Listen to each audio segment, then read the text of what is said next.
Halo Sobat Berkawan, jumpa lagi di Tech Talk Berka Podcast. Kali ini bersama saya Ranis yang akan menjadi host pada episode kali ini. Tentu Berka Tech Talk Podcast akan membahas tren-tren terbaru dalam dunia teknologi khususnya IT sehingga bisa membantu Sobat Berkawan untuk mengimprove atau meningkatkan performance dari environment IT di perusahaan Sobat Berkawan. Kali ini saya tidak sendiri bersama dengan brothers saya. Di depan saya ada Bro Zoni. Kemudian ada Bro Daeng, Rizky Daeng, dan ada Bro Syawal. Hai semuanya. Nah, sehat bro?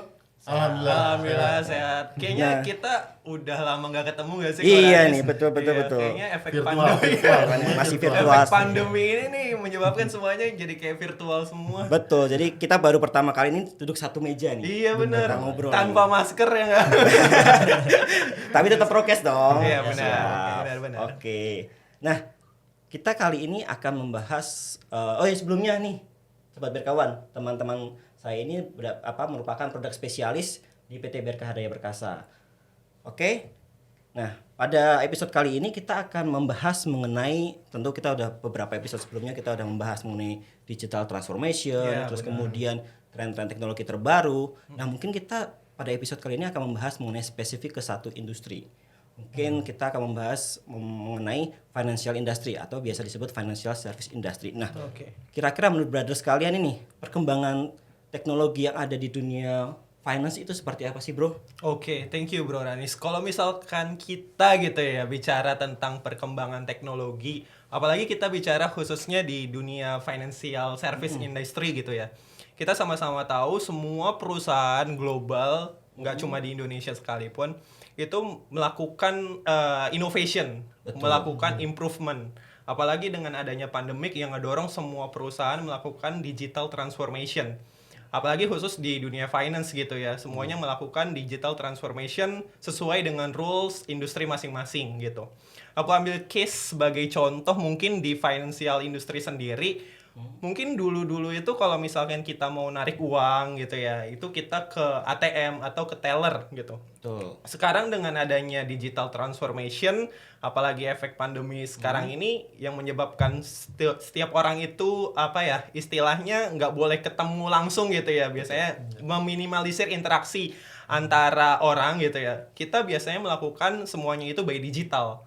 Kayak kita mau transfer uang itu by digital, kita mau misal beli apapun gitu ya by digital. Bayarnya pakai digital juga. Iya, pakai digital. That's why muncul istilah baru di dunia finansial itu adalah financial teknologi atau istilahnya fintech. Oke, fintech. Nah, si fintech ini dia semakin kesini nih, bakal semakin berkembang gitu. Oke, wah bener banget tuh karena kita sekarang udah semuanya sebab cashless ya kalau boleh dibilang ya. Bener. Bahkan dari kita mau bayar makanan, minuman kita tinggal tapping atau kita tinggal scan QR. Nah itu benar-benar berpengaruh apalagi di efek pandemi seperti ini. Nah Bahkan istilahnya nih ya, sekarang banyak tren gitu yang ngomong semua akan fintech pada waktunya wah gitu. itu semua akan fintech pada Iya waktunya. bener banget. Oke mantap. Nah itu sebenarnya saya sih setuju dengan permunculan banyak fintech baru. Bahkan beberapa bank pun juga udah mulai melakukan digital transformation ya. Nah sebenarnya apa sih bisa dijelasin lebih dalam lagi sih fintech itu seperti apa dan impactnya di dalam bisnis financial industry itu seperti apa? Oke, mungkin Bro Daeng. Oh Bro Daeng Kalau silakan bro. Impactnya pasti berasa banget karena memang kita sama-sama tahu bahwasanya dunia finansial gitu di Indonesia berkembang banget gitu kan. Nah kalau misalnya fintech secara harfiah gitu kalau kita cari-cari gitu kan itu sebenarnya banyak yang beda-beda. Tapi poinnya adalah sebenarnya fintech itu adalah kolaborasi antara teknologi dengan keuangan yang tujuannya adalah untuk mempermudah kita nih untuk kita melakukan berbagai macam tuh aktivitas finansial seperti ini. Dari slide ini terlihat dari fintech 1.0 sampai 4 gitu ya. Nah kalau dulu itu kita melakukan transaksi itu masih berdasarkan barter. Misal kita mau beli beras, barternya apa? Lalu kemudian bisa Lu butuh juga apa, aku butuh apa, kita betul, tukeran. tukeran. Iya, gitu. benar. Lalu kemudian muncul lagi ada emas gitu ya, emas. Lalu kemudian ada uang kertas gitu kan. Lalu kemudian di tahun tadi kan fintech 1.0 gitu. Nah, masuk ke 2.0 ini pada tahun 1866 ini berdasarkan yang gue baca gitu ya. ini mulai ada yang namanya kabel bawah laut kok gitu. Oke. Jadi transatlantic cable gitu. Nah, ini yang memungkinkan bahwasanya transaksi bank itu bisa antar negara gitu. Lalu di tahun-tahun itu juga mulai berkembang lagi ditemukan teknologi server. Nah, dengan adanya teknologi server ini eh, mulai muncul tuh tiba-tiba ada yang namanya bentuk kartu yang kita kenal sebagai credit card untuk gantiin yang namanya uang kertas. Berkembang lagi, terus berkembang, ada ditemukan teknologi internet yang kemudian bermunculan satu website yang sangat populer yaitu eBay. Nah, ini pasti teman-teman udah tahu semua. Iya, eBay juga akhirnya berhubungan dengan itu perlu satu bahasanya jembatan gitu ya, jembatan untuk bisa menghubungkan antara si penjual dan pembeli, maka muncullah PayPal gitu. Makanya kenapa kalau kita lihat dari transformasinya itu jelas dari mulai server, internet yang ada yang kita bisa akses lewat website, dan yang sekarang mungkin tahu gak Wala, apa? Iya, mungkin kalau nggak salah mobile application nggak sih? Betul, mobile application. Sama Jadi pinjol juga ya. nah, itu termasuk Pinjol juga. lain, Jadi memang di era sekarang itu kita bisa manage, kita bisa melakukan transaksi hanya lewat aplikasi yang ada di handphone kita. Nah, itu kita masuk dalam fintech 4.0 gitu. Nah, mungkin sekarang kita bicara benefitnya apa sih? Nah, mungkin kebetulannya ada Sawal di sini ya, karena Sawalnya fintech banget Iya, tuh iya. anaknya. Jadi dia mungkin Anaknya bisa fintech jelas banget benefitnya emang. ke bawah. Oke, kalau bicara benefit dari si fintech itu sendiri, ini banyak banget gitu ya. Let's say kayak misalkan kita bisa melakukan pembayaran by online, kita bisa melakukan cicilan gitu ya, menyicil sesuatu by online. Buka rekening, Iya, buka rekening, nggak perlu by pakai video online. call aja ya.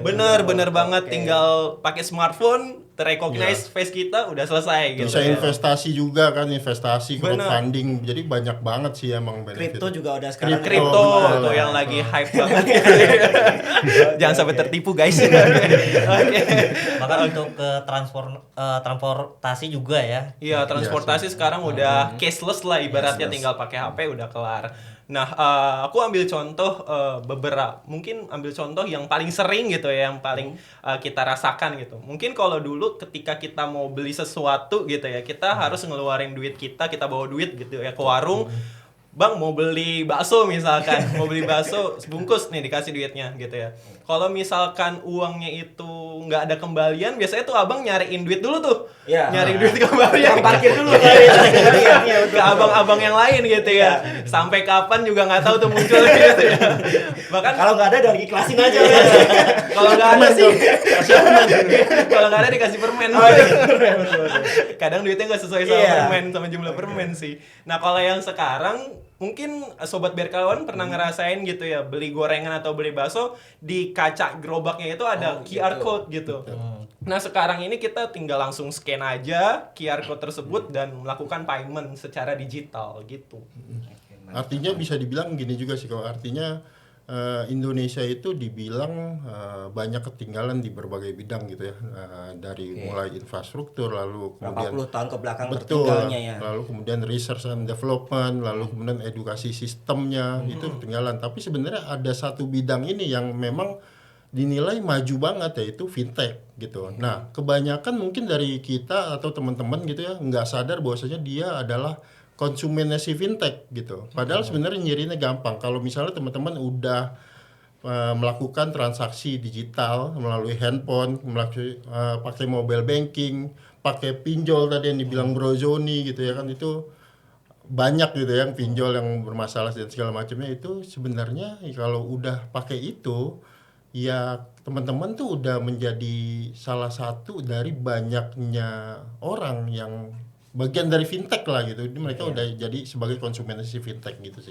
Jadi kalau ada sobat berkawan yang ngerasa kita belum pakai fintech nih, kita nggak fintech banget orangnya gitu ya, coba cek Ternyata. HP masing-masing deh gitu. Banyak aplikasi-aplikasi yang dipakai. Ada banyak. GoPay, Shopee gitu, Nah. semuanya udah pakai cashless sekarang. Iya, benar, di luar positif dan negatifnya fintech itu sendiri, yang beberapa yang sedang kasus yang sedang terjadi saat ini ya bro ya, fintech itu ternyata menjadi bagian dekat dari kehidupan kita sehari-hari. Betul. Baik itu kita pesan makanan, bayar makanan, minuman, semua transfer semua bisa dilakukan dengan handphone. Memang handphone merubah segala teknologi yang Iya. ada di sini, Bro. Betul, Nah, tapi di balik fintech ini ada nggak sih spesifik teknologi yang kan ini canggih nih berarti kan udah semua cashless, semua automated. Nah, itu di balik semua ini ada teknologi yang canggih nggak sih untuk yang fintech ini, Bro?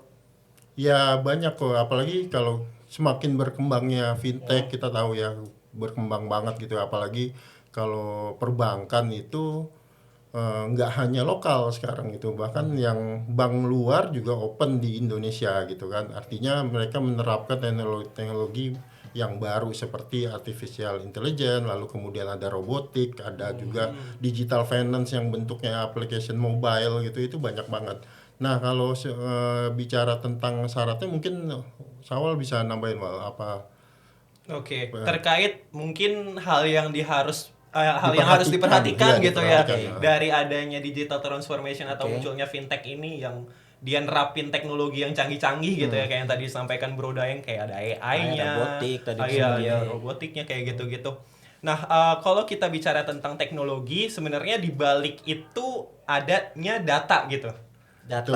Oke. Ada data. Underlying-nya data, Underlying-nya ya. adalah data, benar. Karena bisa dibilang data itu adalah jantung dari setiap perusahaan, ya nggak sih?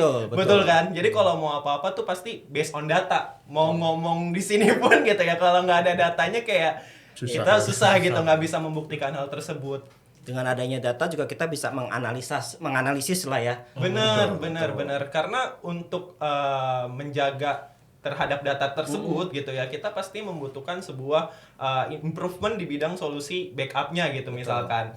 Nah, dari data tersebut juga kita bisa olah nih, misal yang lagi hype sekarang istilahnya pinjol gitu. Oke. Pinjol. Nah, aku ambil case dari pihak pinjolnya mungkin mau ngasih pinjam ke orang-orang yang katakanlah standarisasinya ABCD, umurnya dari range berapa sampai range berapa gitu. Nah, kalau dia nggak bisa mengolah datanya gitu ya, pasti pihak pinjolnya main ngasih-ngasih aja nih pinjaman. Sampai anak SD, anak TK pun dikasih pinjaman gitu ya, demi main kripto gitu.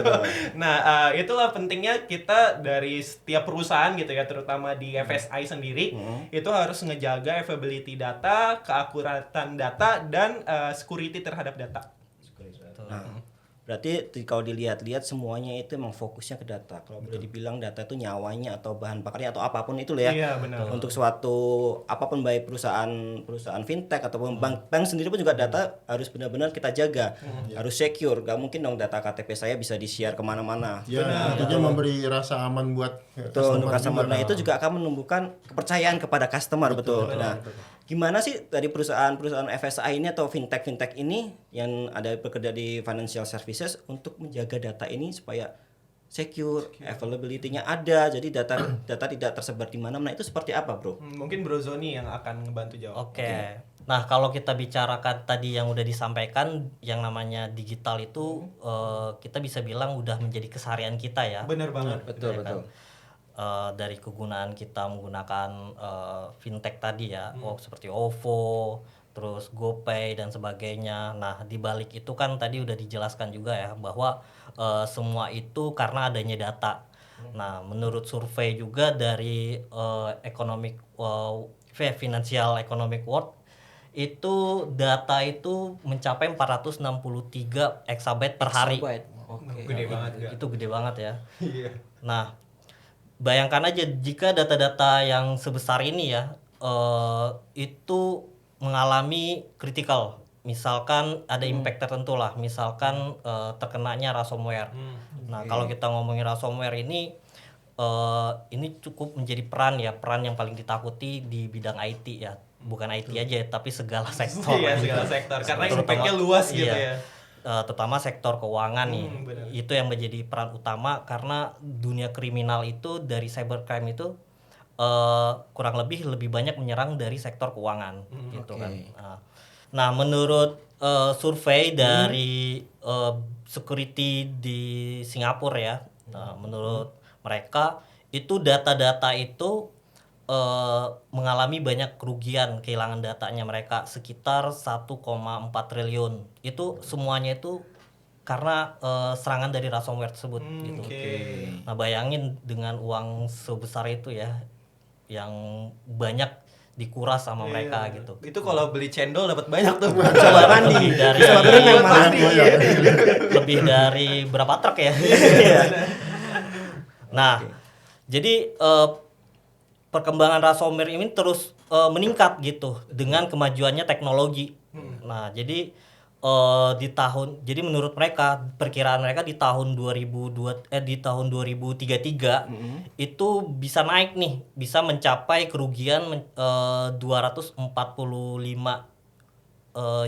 million US dollar. Gara-gara ransomware ini, Bro. Betul. Oke. Nah, itu gimana cara supaya kita mengatasinya itu, Nah, Bro? inilah beberapa sektor dan industri itu harus wajib berpikir terhadap keamanan datanya mereka nih. Betul. Nah, solusi apa sih yang harus diterapkan dari mereka? Itu kan banyak ya, terutama dari regulasi security-nya mereka tuh harus ditingkatkan dari networknya, terus dari keamanan antivirusnya, dan terutama nih yang jadi peran penting juga nih yaitu backup solution. Backup solution. Di sini mungkin bisa menggunakan solusi dari produknya Veeam. Oke. Berarti kalau boleh dibilang untuk menjaga keamanan data, availability data, salah satu produk yang kita bisa pakai adalah Veeam. Betul. Spesifik ke satu produk Veeam. Nah, kira-kira Veeam ini keunggulannya apa sih, Bro? Dan apakah udah pernah diimplementasi di Indonesia khususnya di banking ya? Apakah BRK juga pernah melakukan implementasi Veeam ini di salah satu banking, customer banking di BRK? Oh, oke. Itu udah banyak banget ya Veeam menerapkan Yang udah pakai, ya. di customer yang udah menggunakan produknya Veeam ini di customer finansial ya, terutama. Nah, itu mereka melakukan backup dan replication juga terhadap infrastrukturnya mereka, mau itu virtualisasi, physical dan cloud. Dan itu mereka ya sudah memanfaatkan fitur-fiturnya Veeam. Nah, dari feedbacknya mereka itu ya mereka merasa puas sih dengan penggunaan Veeam tersebut. Nah, jadi apa aja sih yang bisa dilakukan mereka terhadap Veeam? Nah, seperti mereka bisa nggak hanya mengamankan data, tapi mereka bisa mengolah data mereka sendiri gitu. Jadi hasil data backup mereka itu bisa dimanfaatkan oleh mereka lagi gitu. Oke. Nah, data itu yang tersimpan itu, data yang di backup itu nggak hanya mendem di dalam penyimpanan aja ya, tapi bisa juga data tersebut dijadikan perluasan bisnisnya mereka gitu. Bisa juga sebagai testing, develop atau sebagainya buat testing patching, atau misalkan mereka mau buat pelatihan karyawan baru ya, karyawan baru. Lalu bisa juga mereka melakukan migrasi data mereka nih mau ke cloud. Oke. Nah, cloud ini kan bisa dibilang sudah menjadi sudah menjadi kemajuan sekarang ya. Benar banget. Dulu yang masih terbilang disimpan di on-prem, di lokal, private, dan sekarang udah bisa kita mengarahkan ke cloud sebagai penyimpanan mereka untuk dalam jangka yang panjang gitu. Karena banyak customer sekarang gitu ya yang ngebuat datanya itu menjadi 3 tingkatan nih Koranis gitu. Oke. Jadi mungkin di tier pertama itu adanya di on premise gitu. Oke. Tier kedua capacity tier adanya di mungkin object storage. Betul. Object storage-nya bisa di on prem atau on cloud gitu ya. Nah, yang ketiga itu lebih ke archive, tapi archive-nya ini kita biasanya pakai yang cloud gitu. Oke. Jadi datanya customer nggak cuma availability adanya di satu site aja, Oke. gitu. Jadi Di lokasi yang lokasi berbeda, yang berbeda pun ada, di cloud pun ada, gitu. Oke, jadi ada 3 lokasi yang bisa dipakai untuk customer nyimpan datanya. Benar-benar. Kalau kita punya kesempatan ke customer gitu ya Bro Jody, Bro Sawal dan gue juga, kita selalu ngasih suggestion gitu ya, kasih edukasi ke customer gitu ya, bahwasanya gimana sih backup, best practice-nya gimana biar Betul. data tetap aman gitu walaupun terjadi sesuatu yang istilahnya kita tidak inginkan gitu. Apa itu sih 321? Jadi 321 di sini adalah customer kita selalu suggest untuk punya 3 copy of data. Oke. Kemudian duanya ini adalah 2 media berbeda. Misalnya yang pertama kita backupnya ke disk, lalu kemudian yang satunya kemana? Bisa ke tab biasanya ya, lalu kemudian kalau mau kekinian ya ke cloud gitu.